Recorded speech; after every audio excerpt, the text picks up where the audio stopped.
우리 예수님께서는 오전 9시경에 십자가에 못 박히시고 6시간이 지난 오후 3시경에 돌아가셨습니다.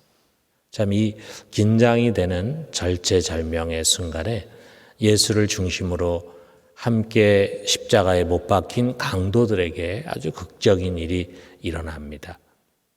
어떤 사람은 우편에 있는 강도가 구원을 받았다 이렇게 말하지만 사실 성경에는 좌우편 이야기가 나오지를 않습니다.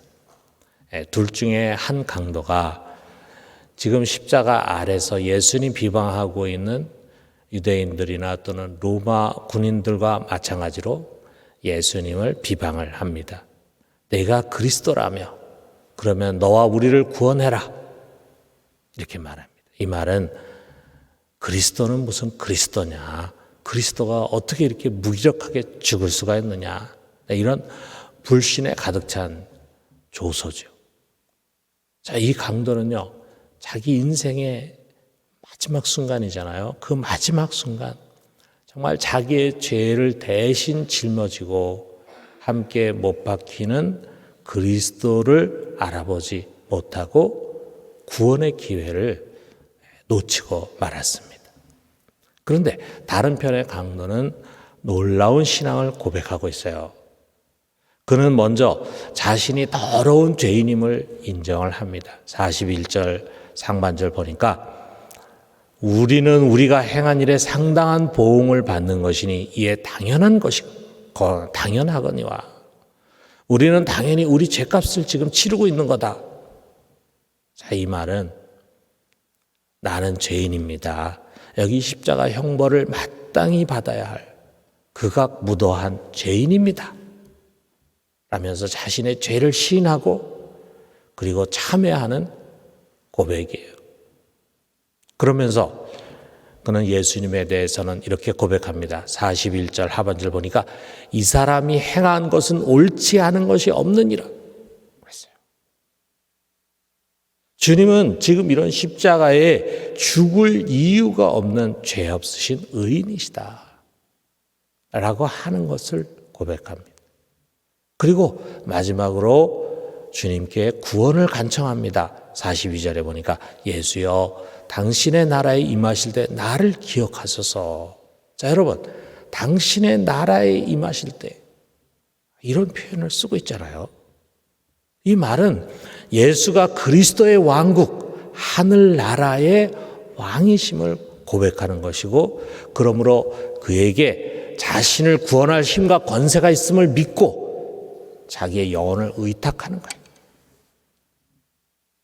이 사람이 어떻게 이런 믿음을 갖게 되었는지 성경은 설명해 주지 않습니다. 그러나 분명한 것은 지금 이 순간 이 세상에서 예수에 대해서 바른 믿음을 가진 유일한 사람이라는 거예요. 그렇잖아요, 여러분. 여기 지금 예수님을 못 받고 있는 빌라도와 로마 군인들은 말할 나위도 없거니와 대제사장들이나 서기관, 유대인들 예수가 그리스도이심을 전혀 믿지 않고 있습니다. 심지어 그의 제자들과 그를 따르는 사람들 역시 마찬가지예요. 처음에는 예수가 이스라엘을 구속할 자라고 기대하고 쫓았어요. 그런데 지금 대적자들에게 붙잡혀가지고 이 십자가에서 무기력하게 죽어가고 있는 모습을 망연자실하게 바라보고 있습니다. 누가 이 십자가에서 힘없이 못 박혀 죽는 예수를 이 세상을 구원할 자 그리스도라고 생각하겠어요? 오직 한 사람 예수 옆에 달려서 죽어가는 강도였습니다. 그는 자신과 같이 십자가에 매달려 죽는 예수에게 죽은 후에 구원을 의탁합니다. 당신은 이제 당신의 나라에 들어가게 될 것입니다. 그때 저를 기억해 주십시오. 정말 놀라운 믿음이죠. 주님이 어떻게 그에게 대답했습니까? 43절에 보니까 예수께서 이르시되 내가 진실로 내게 이르노니 오늘 네가 나와 함께 낙원에 있으리라. 이것이 바로 가상칠언 중에 두 번째 말씀입니다. 먼 미래가 아닌 바로 오늘이에요. 이제 곧 이 고통스러운 죽음의 골짜기를 지나가게 될 거다. 이것을 통과한 후에 너는 나와 함께 낙원에 있게 될 것이다. 이것이 주님께서 그에게 주신 선포입니다. 예수님은 과거를 묻지 않으셨어요. 그가 지금까지 어떻게 살아왔는지, 무슨 죄를 얼마나 많이 지었는지 묻지 않습니다. 묻지 않는 것은 문제 삼지 않는 것이라 이거죠. 그리고 그냥 구원을 허락하셨습니다. 이 강도는 자신의 인생의 마지막 순간이잖아요. 최후의 순간이야. 이제 자기의 생명이 불과 몇 시간 남지 않았습니다. 이 마지막 순간 자신에게 찾아온 구원의 기회를 놓치지 않았어요. 우리가 영적인 눈으로 본다면요, 그의 영혼은 지옥의 문턱 앞에 서 있었습니다. 불과 몇 시간 뒤 한 발자국만 내밀면 이제 다시는 되돌아올 수 없는 멸망의 길, 영원한 형벌의 나락으로 굴러떨어지게 되는 것입니다.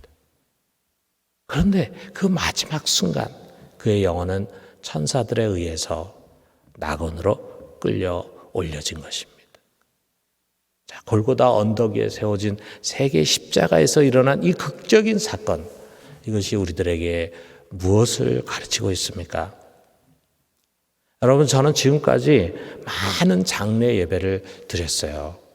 아마 여러분도 많은 장례에 참석을 했을 것입니다. 교인뿐만 아니라 교인의 가족들의 장례도 또 우리가 치렀습니다. 그들 중에는요, 정말 소위 세상에서 삐까번쩍하게 살던 사람들도 있었습니다.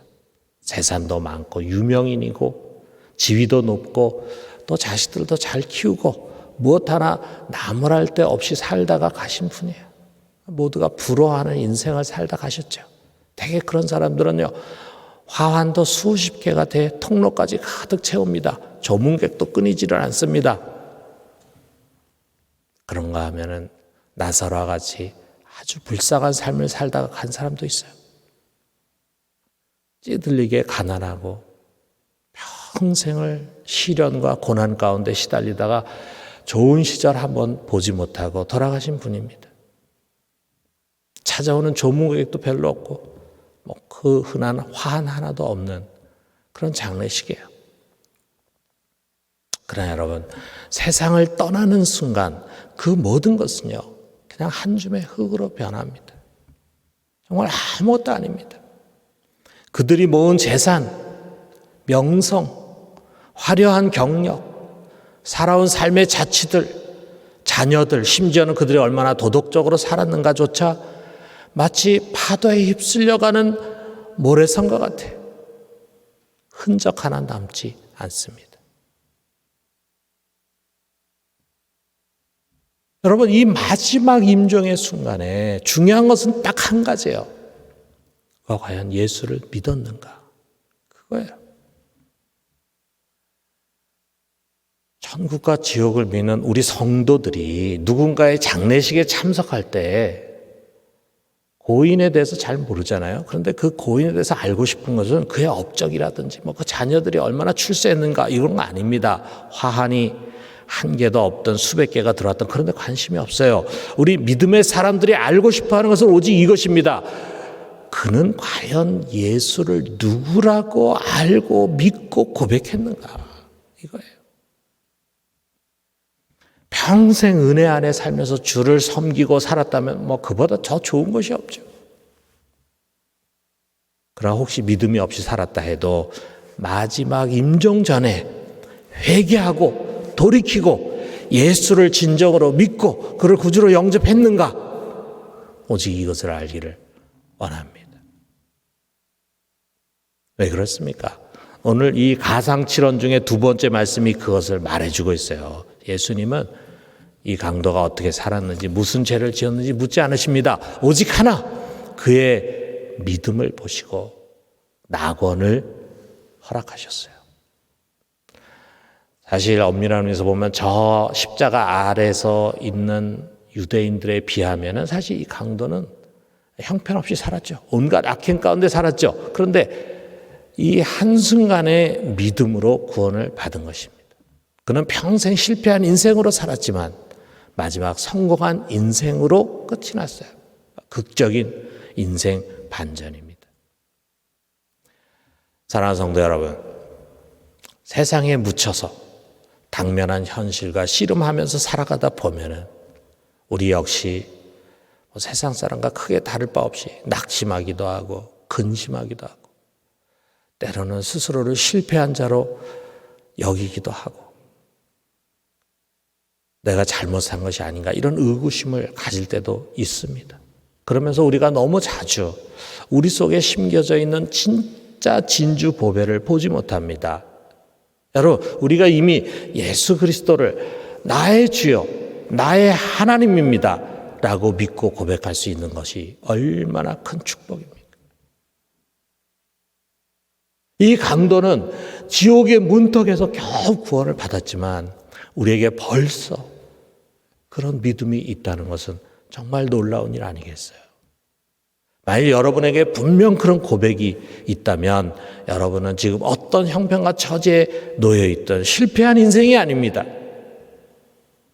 아니, 반대로 최고로 성공한 인생입니다. 이미 주님은 우리에게 선포하고 약속하셨어요. 내가 오늘날 나와 함께 낙원에 있으리라. 여러분 손에는 이미 최고의 성공이 쥐어져 있습니다. 그러므로 무조건 감사해요. 어떤 환경과 처지에 있든지 내게 있는 이 소중한 믿음으로 인해서 항상 기뻐해요. 인생의 최고의 것을 낚아챈 여러분, 우리 이제 또 다른 성공을 위해서 우리의 인생을 허비할 그런 사람들이 아닙니다. 무언가 다른 것을 손에 넣기 위해서 과도한 목표를 세우고 분을 넘어서 죄를 범하고 사람을 미워하고 분노하고 하나님을 원망해서는 안 됩니다. 여러분, 우리는 이미 구원을 받은 자로서 우리의 남은 인생을 덤으로 사는 사람들이에요. 이제는 나를 위해 사는 것이 아니라 예수를 위해서 사는 삶입니다. 주님의 나라를 위해서, 복음을 위해서, 누군가를 구원하기 위해서 사는 삶이에요. 우리의 목표는 분명합니다.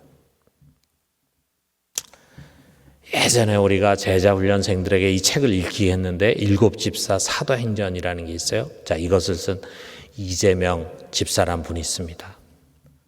제가 우리 교회 부임했을 초창기 전도 집회에 한번 오셔서 말씀을 전하신 분이에요. 이분은 본인 자신이 암에 걸렸어요. 그리고 항암 치료를 수십 번을 했어요. 그럼에도 불구하고 늘 전도에 힘을 썼습니다. 또 유명한 것은 1993년에서 94년 사이에 5명을 연쇄살인범들 7명의 지존파라는 것이 그 당시에 유명했습니다. 자, 이들이 붙잡혀가지고 그 다음에 재판에서 사형 언도를 받고 복역 중인데 이재명 집사님 이들을 꾸준히 찾아가서 이들에게 전도를 했어요. 이들이 예수를 믿게 됐습니다. 이들이 사형 받기 전에 한 말이 그 책에 기록이 되어 있습니다. 그 중에 한 사람이 이렇게 말합니다. 내가 진작 십자가에 달리신 예수를 알고 그 사랑을 알았더라면 그런 일을 하지 않았을 것입니다. 이제 이 세상에서는 용서받을 수 없는 사람이 되어 이처럼 사형장의 이슬로 사라지지만 그러나 나는 더 이상 죄인이 아닙니다.